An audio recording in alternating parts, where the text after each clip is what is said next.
Well, hey there, everyone. It's Barry's Best Honey. I'm Mike, and I do bees, but not today. We're in South East Louisiana, and welcome.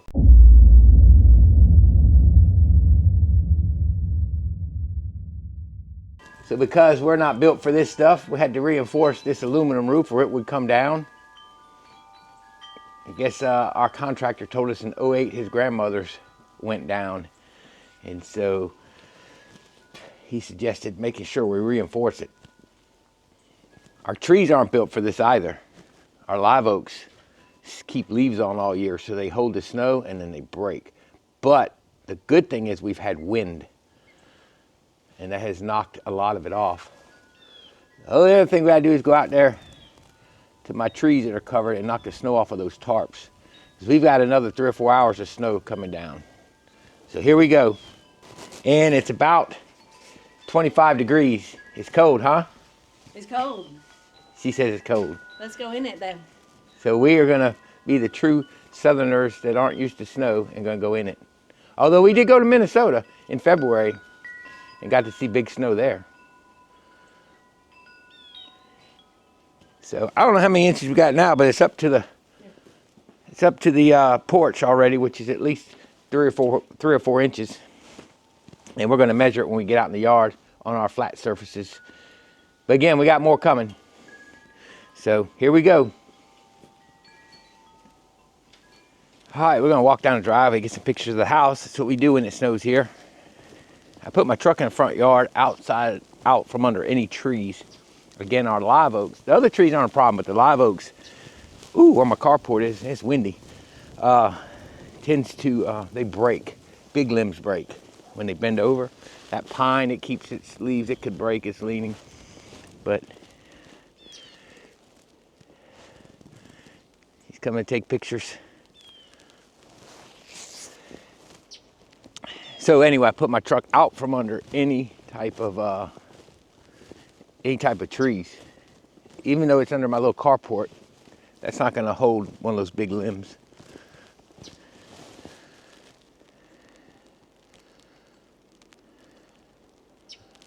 Let's see how the old digital zoom works. We call this a winter wonderland in Southeast Louisiana. Yeah, again, it's a big deal down here.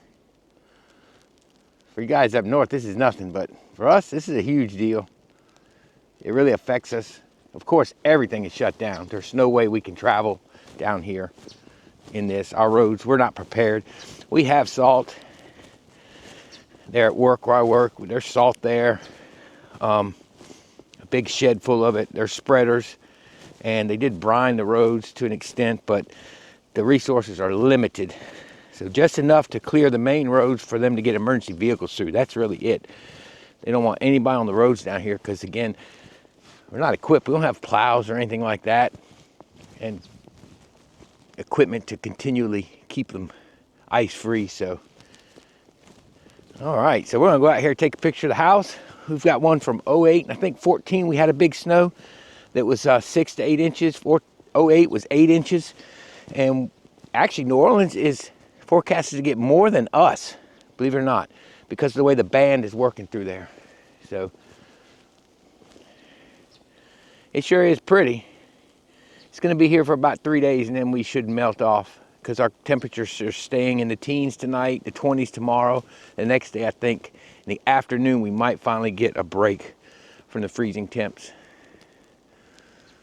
We'll go look at the bees in a minute.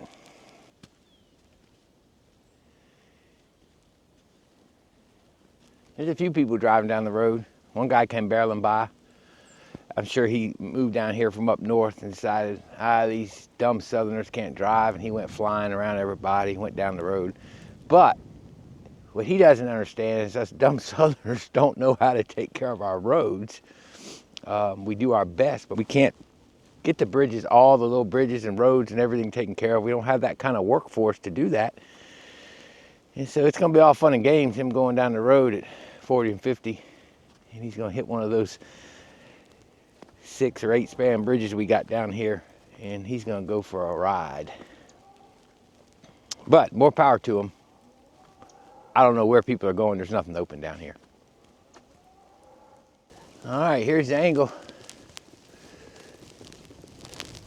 Coming into the yard, the bee yard.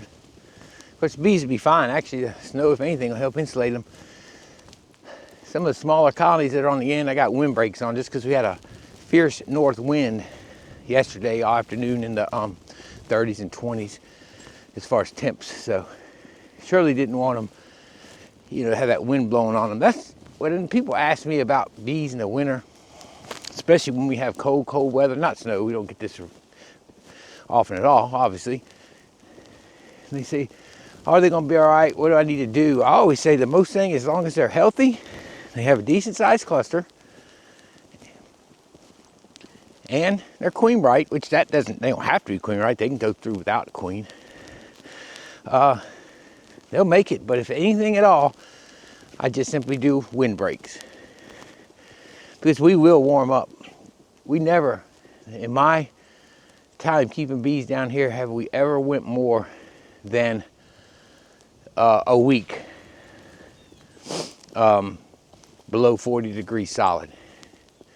Maybe 2 to 3 days at the most below freezing, and then we usually warm up above freezing.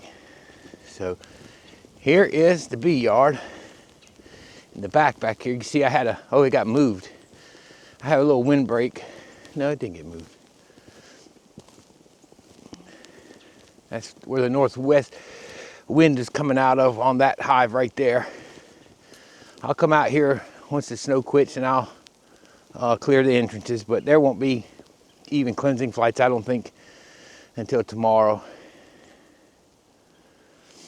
But yeah, this is it. This is us. I got a picture of '08. Maybe I can stuff in here somewhere when we were snowing out here, and now we're at 2025. These trees weren't even there. They were there, but they were tiny.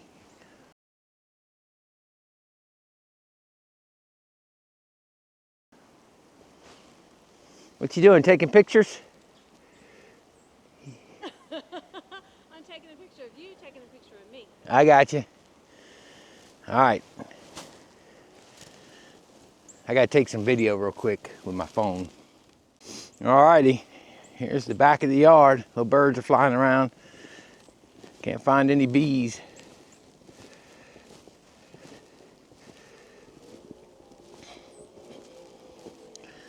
All righty, I'll clear these entrances like I said later. It'd be nice to see them burning off some. This one's burning off a little bit. Right there, burning off some snow, but we're not seeing that right now.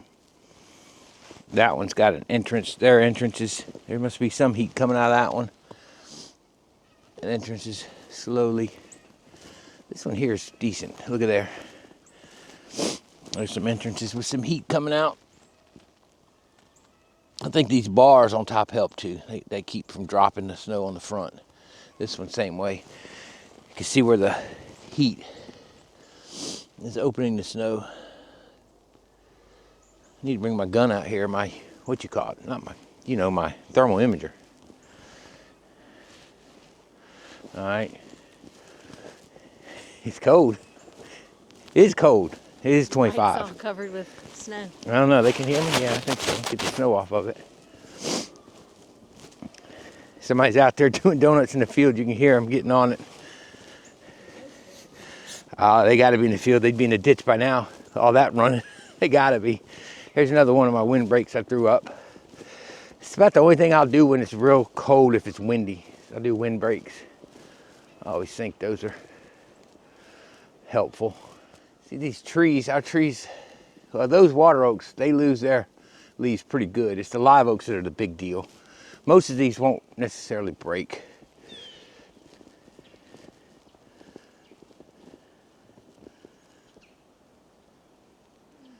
And that's about it. So everybody's fine. There's another windbreak on that one down there.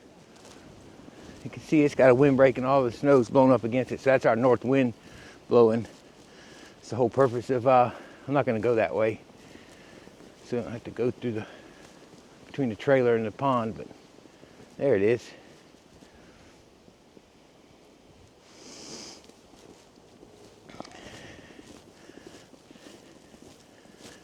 Our frames. Shouldn't have any wax moth issue with those. The boxes I cleaned yesterday. There's some frames that are going to be full of water. They're going to have to dry out. And then we're going to try and scrape those. Didn't expect all the snow to blow in. I didn't know how much wind we had. Oh man, this was a good frame. I meant to put it away.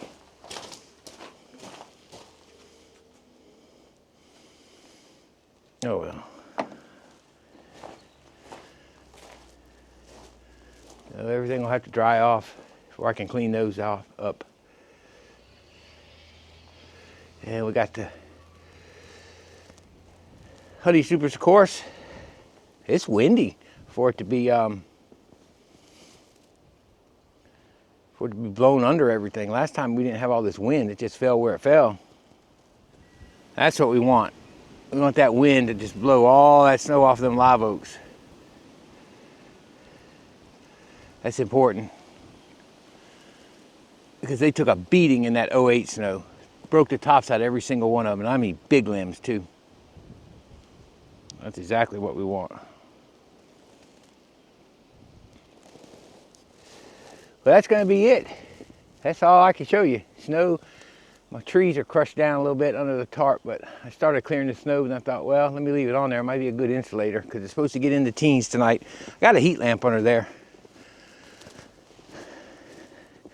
Snow is slacked up some. Still scheduled to snow for the next few hours, but I don't know if it's going to be big snow. We haven't seen a lot of big snow except for earlier this morning.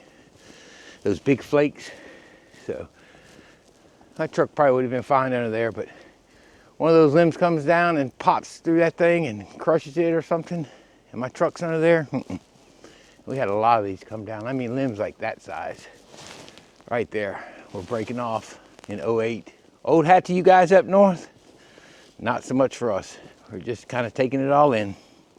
We get this kind of stuff maybe every 10 or 15 years, I guess. Probably about 15. I'm gonna go ahead and go in and maybe I'll publish this in the next day or so. So that's gonna do it from down here in the deep south, southeast Louisiana. I'm Mike and I do bees. Y'all have a wonderful, wonderful week and may God bless you. We'll see y'all later.